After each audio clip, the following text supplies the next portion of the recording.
akhir zaman. Kalau ada akhir tentu ada awal. Ada setengah kelompok mengatakan dunia ini tiada berawal, tiada berakhir. Kata dia dunia ini qadim, sama seperti Allah Subhanahu wa taala.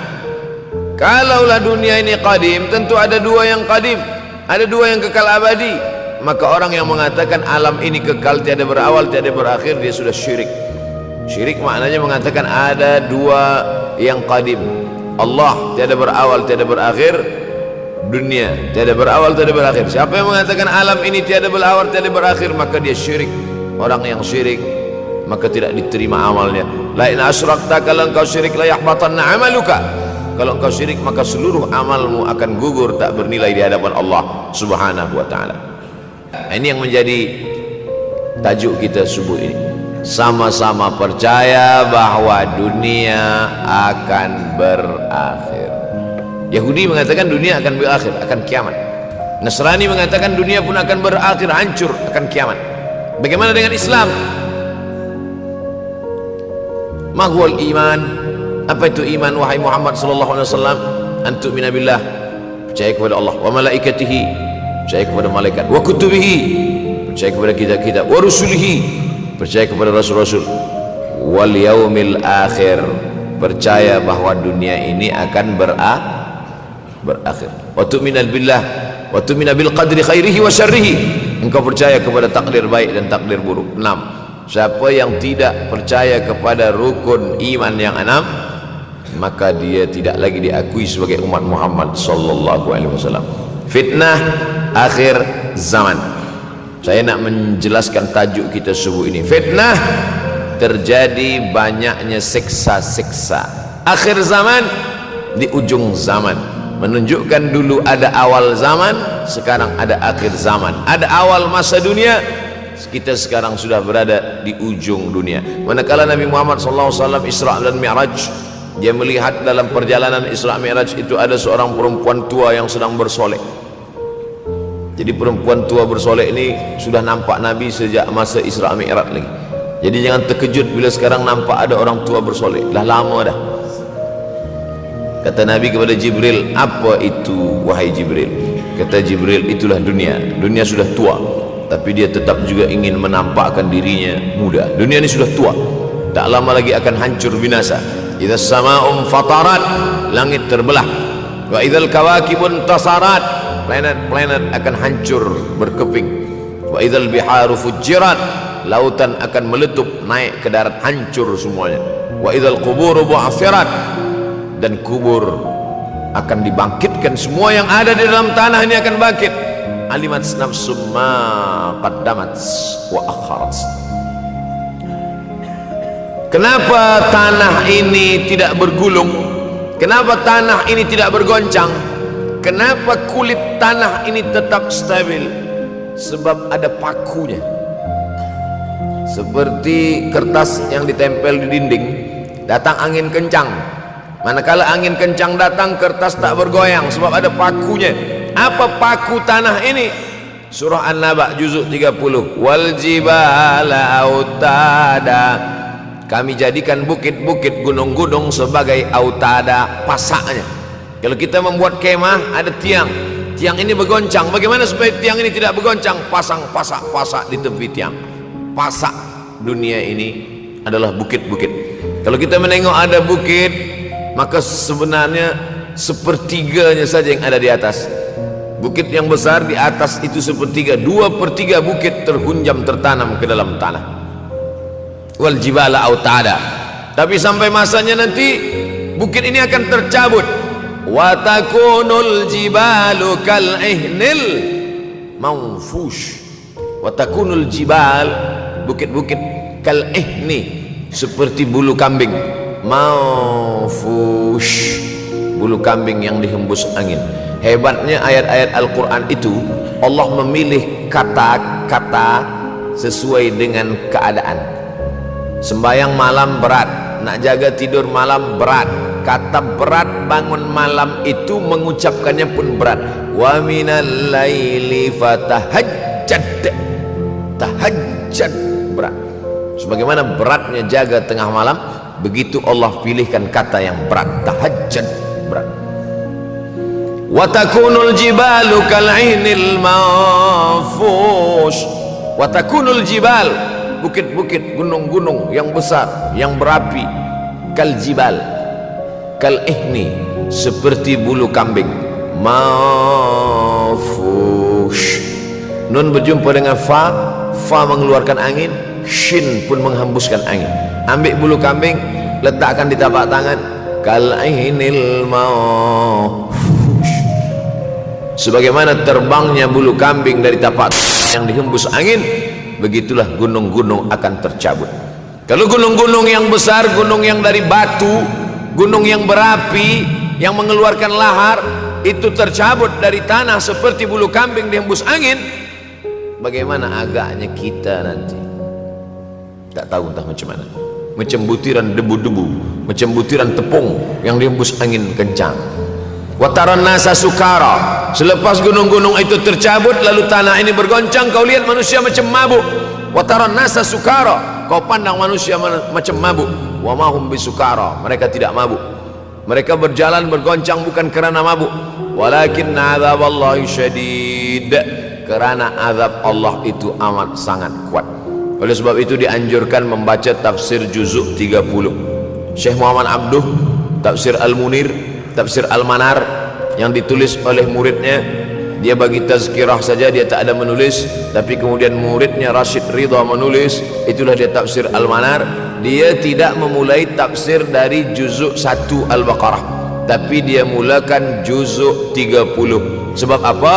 Sebab mengkaji juzuk 30, amma yatasaalun 'anil naba'il 'azim alladhi hum fi mukhtalifun kalla saya'lamun, bercerita tentang hari kiamat. Orang kalau sudah bercerita tentang hari kiamat, datang rasa takut, datang rasa cemas, datang rasa khawatir, kita akan mati, dunia akan binasa, apa yang akan kita bawa? Selepas dia mengkaji juzuk 30, datanglah semangatnya, khusyuklah dia solat, datang semangatnya beribadah, datang hilang rasa cinta harta, dia akan berwakaf, berinfak, bersedekah. Maka fitnah akhir zaman ini perlu dikaji selalu supaya kita mendatangkan khusyuk dalam hati, takut dalam hati, ridha menerima keputusan Allah Subhanahu wa taala. Fitnah akhir zaman. Hadis yang saya pilih diambil dari kitab Sahih Al-Bukhari. Pendek saja, Sahih Al-Bukhari, tapi sebenarnya judul kitab ini panjang. Al-Jami' As-Sahih Al-Musnad Al-Mukhtasar min umuri Rasulullah SAW wa sunanihi wa ayyami. 7. Disebut dia Al-Jami' kerana dia mencakup 3 aspek: akidah, ibadah, akhlak. Al-Musnad kerana hadis-hadisnya bersanad dari Imam Al-Bukhari sampai ke Nabi Muhammad SAW, ada silsilah.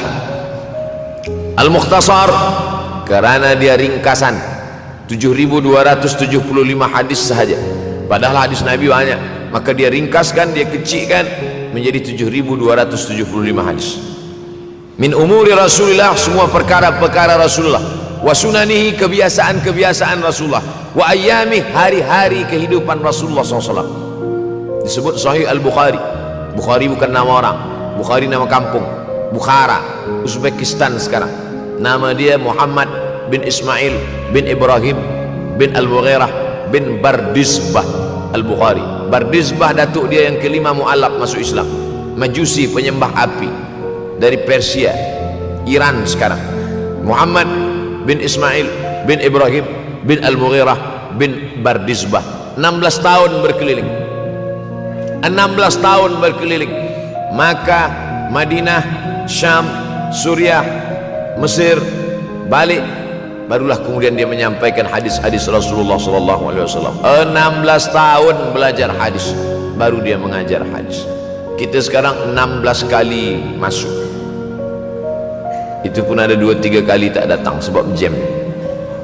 Selepas itu nak mencuba mengajar hadis dan berkata, kalau Bukhari mengajar hadis, aku pun boleh mengajar hadis. Bukhari makan, aku makan. Bukhari minum, aku minum. Bukhari manusia, aku manusia. Bukhari mengajar hadis, aku mengajar hadis. Betul, tapi Bukhari mengajar hadis dari kepalanya, kita mengajar hadis dari laptop. Mati laptop, hilang hadis.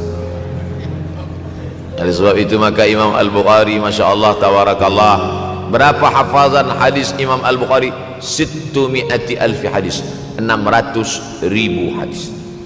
Lalu kemudian dari 600,000 hadis dia buang hadis-hadis dhaif, dia buang hadis-hadis maudhu'. Akhirnya 300,000 hadis. Dari 300,000 itu dia kecilkan lagi menjadi 7.275 hadis.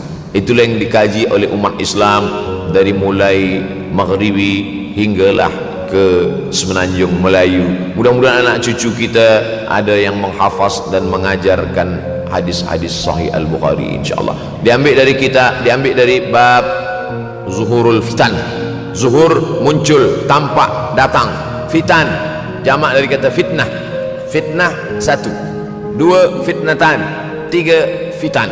Diriwayatkan dari as-sahabi al-jalil, sahabat yang mulia bernama Abdurrahman, ayahnya Sakhar, kampungnya Dus. Nama lengkapnya Abdurrahman bin Sakhar ad-Dusi. Kerana selalu membawa kucing dipanggil Abu Hurairah. Nabi memanggil dia, ya Abahir, wahai bapak kucing. Ya Abahir, wahai engkau orang yang selalu membawa kucing. Hatinya lembut, tak sampai hati dia menengok ada kucing tak makan, dia bagi makan. Abu Hurairah radhiyallahu anhu. Apa kata Abu Hurairah radhiyallahu anhu? Aku mendengar Nabi SAW bersabda, di antara tanda-tanda dekatnya hari kiamat itu adalah, dalam hadis ini ada 5. Yang pertama, yataqarabuz zaman. Zaman, masa, waktu makin pendek, makin singkat, makin tak terasa. Dulu nampak budak-budak, sekarang udah jadi mak budak-budak. Dulu nampaknya lama zaman masa ni, sekarang cepat saja. Dari pagi ke petang, petang ke pagi, pagi ke petang, petang ke pagi. Bahkan sekarang ada pula orang yang tak tahu petang, tak tahu pagi. Pagi tidur, petang tidur. Tak terasa saya ini sudah 8 kali datang ke Kuala Lumpur. Awal-awal sekali 2014, 2015, 16, 17, 18, 19, 20. Sudah kali yang ke-7. Saya datang setahun sekali saja, setiap bulan Februari. Bulan Februari datang. Rupanya dah yang ke-7 kali. Bulan Februari. Ini saya bagi tahu supaya kita semua faham. Saya datang bulan Februari, supaya tak datang balik, datang balik, datang balik, datang balik. Sekali datang dari tarikh 2 hingga 9. Pusing, pusing, pusing, pusing, balik. Rupanya sudah kali ke-7, ke-8 kali datang menyampaikan tazkirah. Tak terasa. Dulu saya datang kemari belajar di UKM tahun 2003. Sekarang sudah 2020, 17 tahun. Tak terasa. Yataqarabuz zaman. Tanda-tanda kiamat, fitnah akhir zaman sudah dekat adalah yataqarabuz zaman, kata Nabi SAW. Waktu tak terasa. Tak terasa. Tak terasa dah engkau dah datang aja. Tak terasa waktu begitu cepat, engkau sudah datang saja nak menagih hutang. Orang berhutang ni pun rupanya tak terasa juga orang datang. Yang memberi pinjaman pula terasa lama betul. Apakah beza antara 5 minit dulu dengan 5 minit sekarang? Sama. Apakah beza antara 24 hours, 24 jam dulu dengan 24 jam zaman Nabi dengan 24 jam zaman sekarang? Sama. Tak ada beza. Mataharinya sama, bulannya sama, buminya sama. Yang berkeliling mengelilingi matahari sama. Apa yang membuat berbeza? Apa yang membuat zaman itu yataqarabuz zaman? Ada hal-hal yang membuat kita sibuk. Dulu tak ada google.com, dulu tak ada Facebook, dulu tak ada Twitter, dulu tak ada BBM, dulu tak ada Instagram. Sekarang waktu habis. Bila kita tanya orang mana yang lebih lama, 5 minit atau 50 minit, semuanya sepakat mengatakan 50 minit lama, 5 minit kejap. Saya tanya 2 kali, pelajar-pelajar, penuntut-penuntut, mana yang lebih lama, 5 minit atau 50 minit? Semuanya berkata 50 minit lebih lama daripada 5 minit. Lepas tu saya balik, mana yang lebih lama? 5 minit menunggu azan maghrib bulan puasa, 50 minit status FB, Instagram. Oh, lebih lama 5 minit menunggu azan maghrib. 5 minit menunggu azan maghrib bulan puasa macam-macam mati jam. 50 minit hilang waktu tak terasa. Itu menunjukkan hadis Nabi itu, semakin saya baca hadis Nabi, makin kuat keyakinan saya, makin kuat iman saya, makin hilang keraguan saya bahwa yang berbicara ini bukan manusia biasa, tapi dia dapat wahyu dari Allah. Wa ma yantiqu anil hawa in huwa illa wahyun yuha, melainkan wahyu dari Allah Subhanahu wa taala. Yataqarabuz zaman, masa begitu cepat berlalu tak terasa. Sebulan seperti sepekan, sepekan seperti sehari, sehari seperti sesaat. Akhirnya kita pun kehilangan waktu, habis. Saya Ustaz Abdul Somad, memang zaman ini tak terasa cepat betul. Rasa-rasa kejap-kejap dah bulan Ramadan, tak terasa baru saja Idul Fitri dah masuk pula lagi. Masya Allah, begitu cepatnya masa berlalu. Maka jangan sampai saya semakin saya baca hadis ini, semakin kuat keyakinan saya bahwa Nabi Muhammad sallallahu alaihi wasallam mendapat wahyu dari Allah Subhanahu wa taala. Semakin kuat keyakinan dan keimanan. Kenapa? Seandainya Nabi berkata zaman nanti di akhir zaman itu semakin cepat, semakin dekat, semakin berlalu tak terasa, tapi kemudian zaman yang kita lalui tak sama seperti yang dikatakan Nabi. Mungkin datang juga keraguan dalam hati, betulkah ini? Tapi ternyata 1441 tahun lampau, 1440 tahun yang lalu Nabi mengatakan, dan hari ini terbukti zaman begitu cepat berlalu. Masya Allah, tabarakallah. Hari inilah ditemukan internet, hari ini datang television, hari ini datang WhatsApp, hari ini datang yang melalaikan kita daripada Allah Subhanahu wa taala. Sehingga waktu datang sembang-sembang, cerita-cerita, tengok ini, update ini, tulis ini, tengok ini, pandang ini, habis waktu berlalu. Padahal waktu inilah yang akan ditanya oleh Allah Subhanahu wa taala. 6 kali Allah bersumpah demi waktu. Terbit fajar, wal fajri wa layalin nashr, masuk waktu subuh. Was subhi idza tanaffas, masuk waktu duha. Wad duha wal laili idza saja, masuk waktu siang. Wan nahari idza tajalla, masuk waktu asar. Wal asri innal insana lafi khusr, masuk waktu malam. 2 kali Allah bersumpah demi waktu malam. Wal laili idza saja, wal laili idza yaghsha. Kenapa hadis ini yang Ustaz bahaskan? Kami nak mendengar hadis tentang Dajjal dah lahir atau belum? Dajjal dah hadir. Mana bukti Dajjal dah hadir? Kurma bisan tidak lagi berbuah. Bila kurma bisan tidak berbuah, Dajjal dah tak datang. Kurma bisan sekarang sudah berkurang, tak berbuah. Lalu kemudian apa lagi? Ain Zuhar, mata air dari Ain Zuhar sudah kering, sudah kering. Oleh sebab itu, tapi manakala dulu datang Habib Umar bin Hafiz, saya hadir majelis itu, adalah seorang bertanya, Habib, ya, Imam Mahdi dah lahir atau belum? Saya tengok Habib menjawab, sepertinya dia macam tak suka pertanyaan. Kata dia, kita tak perlu mencari-cari dia dah lahir atau belum, kampung dia di mana, dia lahir di hospital mana, dia tak perlu. Yang perlu kita siapkan adalah iman dan takwa, pengetahuan kita, supaya kita jangan sampai terkecoh, supaya kita boleh membezakan mana hak, mana batil, mana betul, mana salah, mana lurus, mana bengkok, mana hitam, mana putih. Sehingga dengan istiqomahnya kita beribadah ini, kita boleh membezakan mana Al-Masih yang original, yang asli, mana Al-Masih Ad-Dajjal. Makanya tadi sebelum salam kita berkata, Allahumma inni a'udzubika min adzabi jahannam wa min adzabil qabri wa min fitnatil mahya wal mamat wa min syarri fitnatil masihid Dajjal.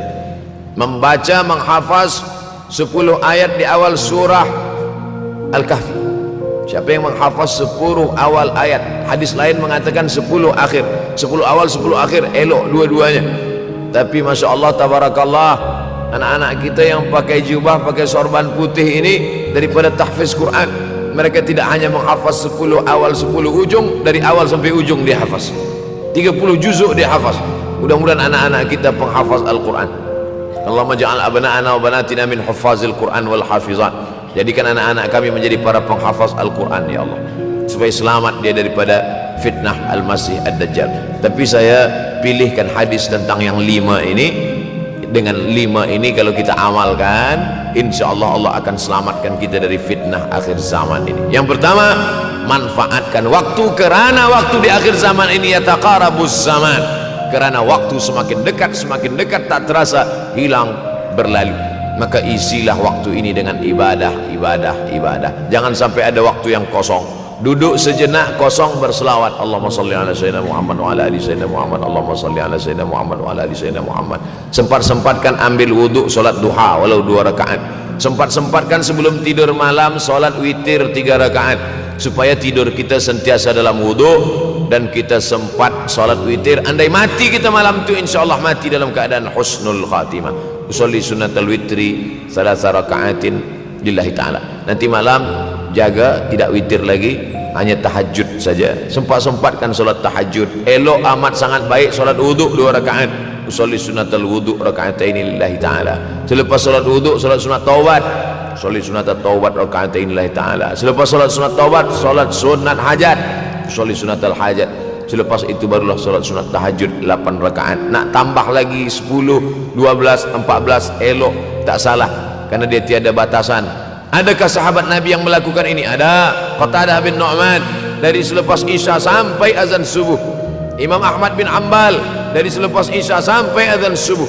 Bahkan mereka mengkhatamkan Al-Quran dalam tahajud mereka. Maka bahkan ada imam yang disebut dengan As-Sajjad, kerana banyak sujud kepada Allah Subhanahu wa ta'ala. Kerana akhir zaman ini godaan begitu besar. Dulu orang tengah malam tahajud, jam 2 malam, jam 3 malam dia bangun, kerana dia membaca hadis sab'atun yudhilluhumullah. Ada 7 golongan yang mendapatkan naungan Allah, yauma la dhilla illa dhilluh. Hari itu tak ada naungan kecuali naungan Allah. Rajulun, ada seseorang, zakarallah, dia berzikir mengingat Allah, khalian, di tengah malam tak ada manusia, fafadat ainahu, menetes air mata. Maka yang pertama ini, jangan sampai kita kehilangan waktu, kerana waktu, al-waktu kasaif, waktu ini seperti pedang. Illam taqta'hu qata'aka, kalau tidak kau patahkan dia. Kalau kau dapat pedang, patahkan. Sebab kalau tidak kau patahkan, dia yang akan memotong engkau, mematahkan tulang-tulang engkau. Waktu ini kalau tidak kita manfaatkan, kita akan ditanya tentang waktu, kemana saja waktu yang sudah kau pakai. Inna sam'a, pendengaran, wal basar, penglihatan, wal fuad, hati, kullu ulaika kana anhu mas'ula. Semua akan disoal, semua akan diminta tanggung jawab di hadapan Allah. Kemana waktu yang sudah aku bagi dulu engkau pakai? Yang pertama nanti ditanya, la tazulu qadama 'abdin yaumal qiyamah. Kaki anak Adam tidak akan bergeser, tidak akan beralih dari tempat tegaknya pada hari kiamat, hatta yus'al, sampai dia disoal, sampai dia ditanya. La tus'alunna yauma idzin 'anin na'im. Banyak yang akan ditanya nanti, tapi Nabi bagi tahu di antara yang akan ditanya dari sekian banyak nikmat itu 4. Yang pertama, an umrihi fima afnah. Umur kemana engkau habiskan? Hari ini ada anak-anak muda belia umurnya 17 tahun. 17 tahun habis menghafaz Al-Quran. 17 tahun habis iktikaf dalam masjid. 17 tahun habis berzikir, berjubah, bersorban, mengabdikan ilmu, berkhidmat kepada ulama. 17 tahun habis. Tapi ada pula yang dibalik, 71 tahun habis. Rumah, office, kopi, rumah, office, kopi, rumah, office, kopi, batuk, mati, habis. Apa yang dapat kita bawa menghadap Allah SWT? Yang pertama, yataqarabuz zaman. Yang kedua adalah wa yanqusul ilmu semakin berkurang. Kalau sudah ilmu berkurang, apa yang bertambah? Jahil. Kalau ilmu bertambah, jahil berkurang. Kalau ilmu berkurang, jahil bertambah. Mana ada orang jahil cakapnya didengar orang? Saya dulu awal-awal membaca hadis ini, wayang kusul ilmu berkurang, jahil bertambah. Rasanya tak mungkin, tak logik, tak masuk akal. Mana ada orang tak berilmu cakap dia didengar? Sekarang baru saya faham. Dulu orang tak berilmu ditinggalkan orang. Sekarang orang tak berilmu, asal dia pandai berbicara, dia akan didengar orang. Bahkan orang jahil pula punya channel. Apa namanya? Jahil.com. Orang jahil punya channel, banyak pula follower dia daripada follower kita, banyak pula viewer dia daripada viewer kita. Sebab apa?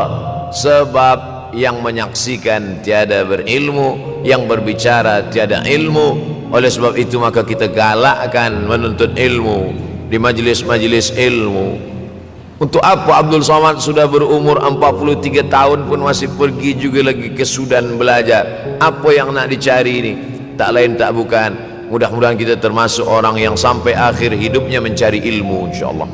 Saya datang kemari bukan niat mengajarkan ilmu, saya datang ke Malaysia tetap niatnya belajar mencari ilmu. Man salaka tariqan, siapa yang melangkahkan kaki melalui suatu jalan, yaltamisu fihi ilman, siapa yang melalui suatu jalan niatnya untuk mencari ilmu, sahalallahu lahu bihi tariqan ilal jannah, dimudahkan Allah jalannya menuju surga.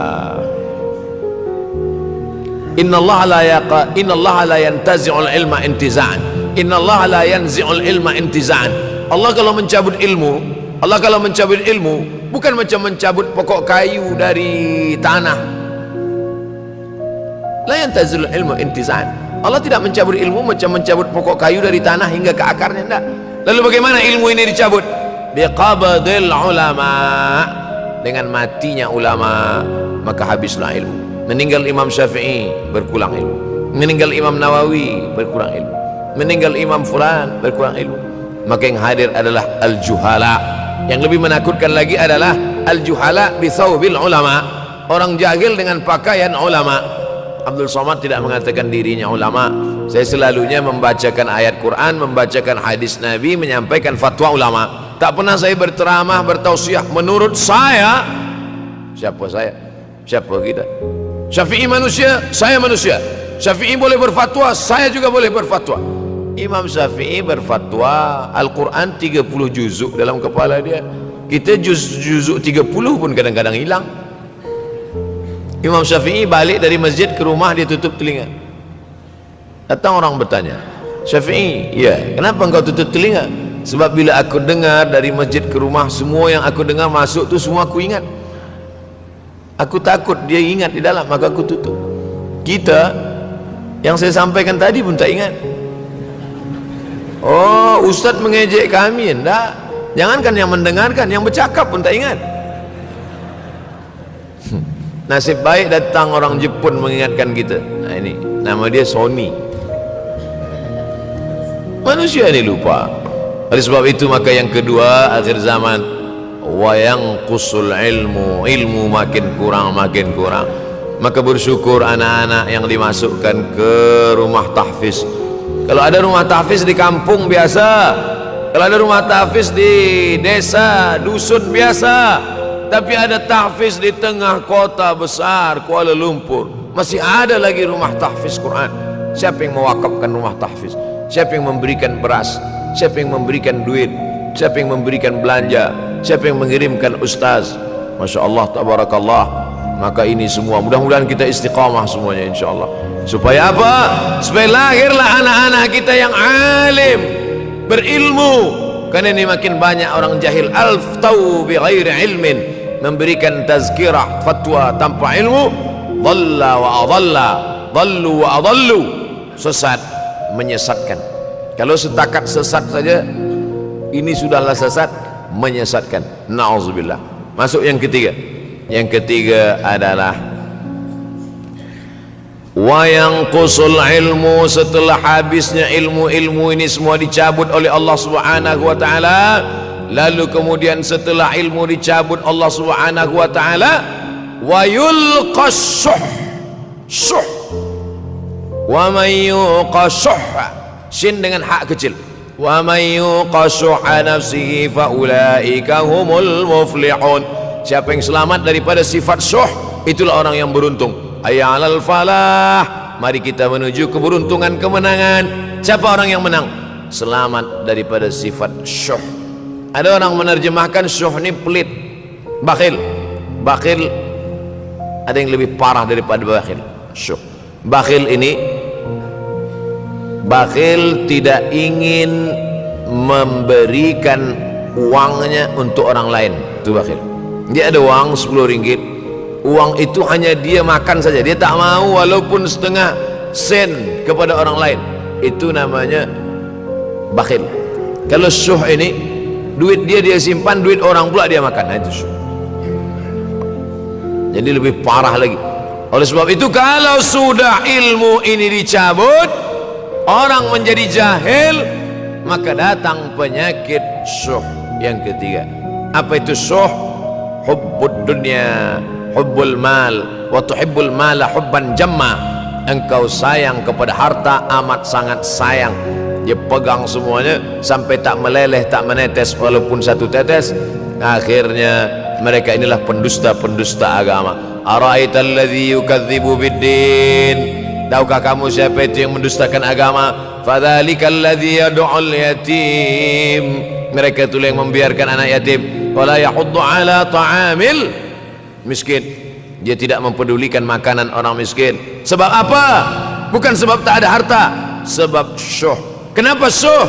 Sebab tak ada ilmu. Tak ada ilmu tentang akhirat. Dia pegang, dia simpan, mati, habis. Yang dia bawa hanyalah 1, 2, 3 helai kain kafan saja. Itulah mengapa Sultan Turki, Sultan Muhammad Al-Fatih, Sultan Abdul Hamid, cuba tengok gambar Sultan Muhammad Al-Fatih, Sultan Abdul Hamid Turki dulu. Sorban dia besar-besar. Saya dulu terkejut, lama saya tengok, kenapa sorban orang Turki ini besar-besar. Lama-lama saya baca, rupanya sorban orang Turki itu kain kafan. Tuan-tuan balik dari sini beli kain kafan 2 meter, ikatkan kepala, bawa sembahyang supaya ingat mati. Bolehkah menyiapkan kain kafan? Baca kitab Tambihul Mughtarrin, peringatan bagi orang-orang yang tertipu. Di situ ditunjukkan banyak ulama, bahkan mereka menggali tanah di dalam rumahnya. Malam-malam dia tahajud, selepas tahajud dia duduk di dalam tanah itu supaya terasa bagaimana rasanya mati. Gali tanah 2 meter, masuk ke dalam. Tapi kalau nak buat itu kita saja dengan Allah. Jangan pula, banyak juga orang sekarang udah gali tanah masuk ke dalam, streaming pula. Hai guys, nak rasakan mata, mana boleh terasa. Kita saja masuk ke dalam, rasakan macam mana rasa. Sebab kalau cakap saja, marilah kita ingat mati, takutlah kita pada mati, kita tak tahu bagaimana rasa mati. Kalau nak merasakan bagaimana rasa mati, nanti kalau ada orang mati meninggal dunia, masuk kita ke dalam, kita sambut jenazah, kita letakkan, kita duduk, rasakan. Ketika Fatimah meninggal, Fatimah emak Sayyidina Ali meninggal, Nabi masuk ke liang lahat. Masuk Nabi ke liang lahat, Nabi berdoa di dalam. Ketika Utsman bin Maz'un meninggal, Nabi masuk ke dalam, Nabi pegang jenazah Utsman bin Maz'un, meleleh air mata Nabi turun ke misai, turun ke janggutnya, turun menetes sampai ke bawah. Merasakan bagaimana rasanya di dalam. Dulu saya pernah berjumpa dengan seorang pemuda, telinga dia pakai anting suang, lalu kemudian saya tengok banyak tato dia. Saya tanya, macam mana cerita awak bertaubat dulu? Mak saya meninggal, Ustaz Abdul Somad. Lepas tu saya tegak di tepi kubur. Macam ada yang menolak saya dari belakang, masuk saya ke dalam. Masa masuk itulah terasa sejuk di kaki, datang rasa takut saya. Makanya kalau ada orang yang sudah kita bagi tazkirah, bagi nasihat tak juga, nanti ada orang meninggal, bawa dia agak dekat, senggolkan sikit, jatuh. Gitu caranya supaya kita terasa mati ini, supaya apa? Hilangkan penyakit syuh, cinta harta, takut mati, dan membuat kita menjadi bakhil, pelit. Na'udzubillah. Yang keempat,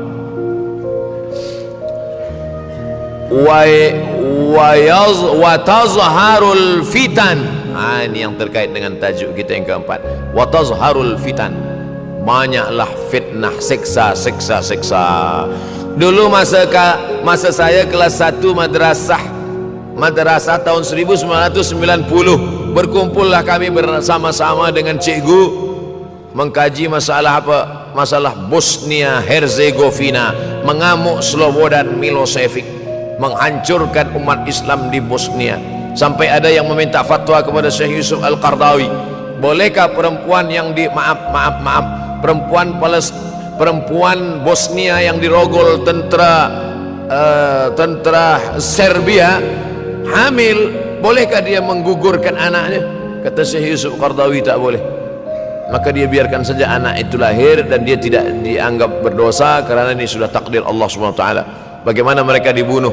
Maka makin banyaklah selepas Bosnia datang pula yang terjadi di Rohingya, di Uighur.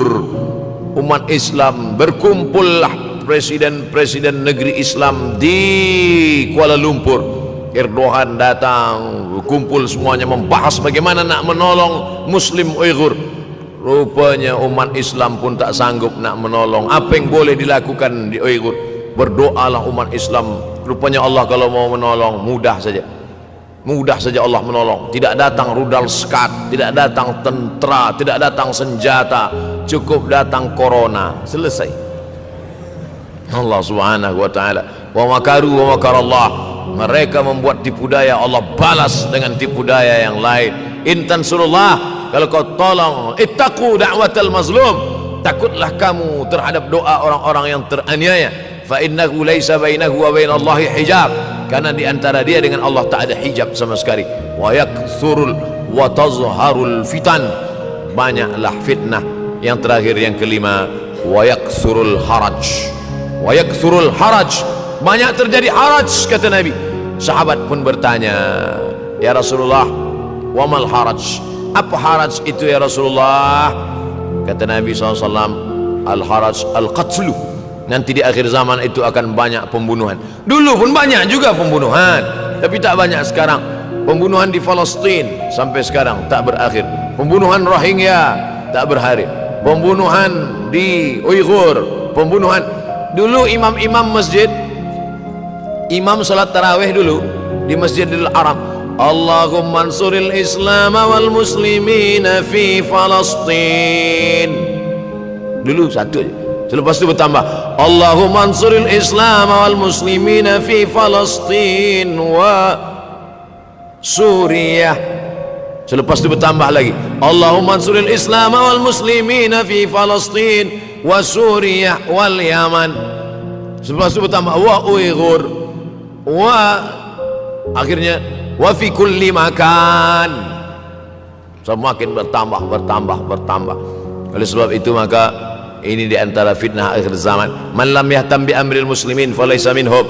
Selepas kita kaji hadis ini, apa tujuan kita?